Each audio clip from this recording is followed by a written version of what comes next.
We are in the Eastern Caribbean, and I might like to say that we are operating from the point of view and the motto that unity is strength.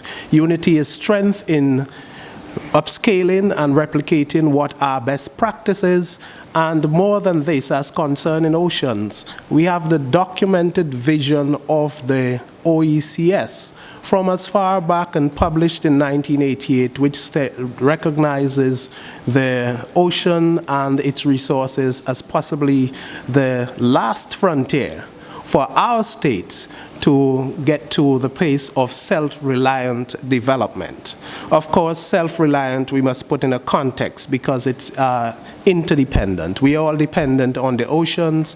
We are most vulnerable in the Eastern Caribbean. We are at risk of cyclical retardation that can wipe out even advances of decades in a matter of just a few hours. It is the experience of our states, several of which have had three-figure devastation in a single incident. And a lot of these are happening with greater frequency these days. But let me take up a little bit on the risk as regard our earlier first panels. 80% of the reefs in the Eastern Caribbean are at risk. So in that aspect of the protection and reefs in the Caribbean, we now need to be having a conversation not just about protection, not just about adaptation, but I think I like what I am hearing with another of our partners, the Commonwealth Secretariat, that of regenerative development. We must be able to work across the cycle where we have and are at risk.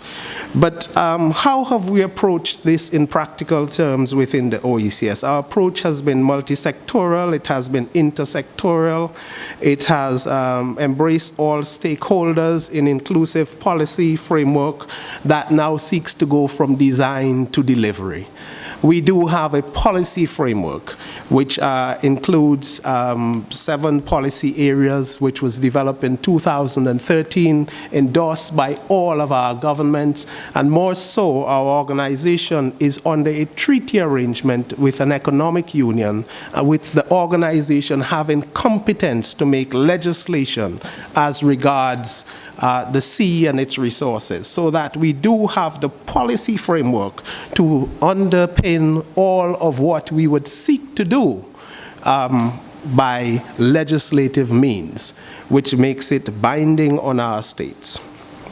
Now, what we are able to do is alignment and coordination at the national and moving to the sub-regional levels, to the regional levels as we work with all of our regional organizations, and of course embracing our international commitments and the 2030 agenda. And today the conversation is specifically on SDG 14.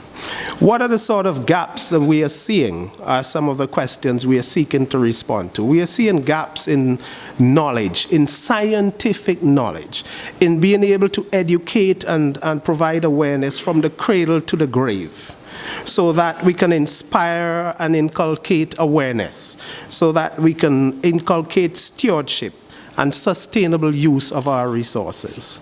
But how have we responded to this, and how do we think that we can respond to this?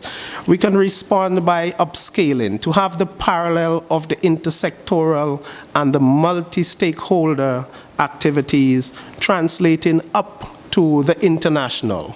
In the same way that we have recognized that in dealing with the ocean at the national level, we require the multi-sectoral and the multidisciplinary approach, it is also that way with financing, because financing and entities which provide financing often do not do financing across the entire spectrum of the needs. And we therefore see the value of partnership in covering the spectra of the needs, in having a conversation as concerning those. Within the OECS specifically, and most recently, we are engaged in a conversation with the World Bank and Jeff, and that conversation is now looking at the first project ever that will be funded by the World Bank to deal with the issue of marine spatial planning. We are looking at South-South conversations. We are looking at education and a virtual university to underpin the delivery of materials that we would need. And may I say that within the framework that we have, that is only now a small sector. We are working as well to deal with our coordination with many of our regional entities within the Caribbean. So I'll pause here. Thank you very much, ladies and gentlemen.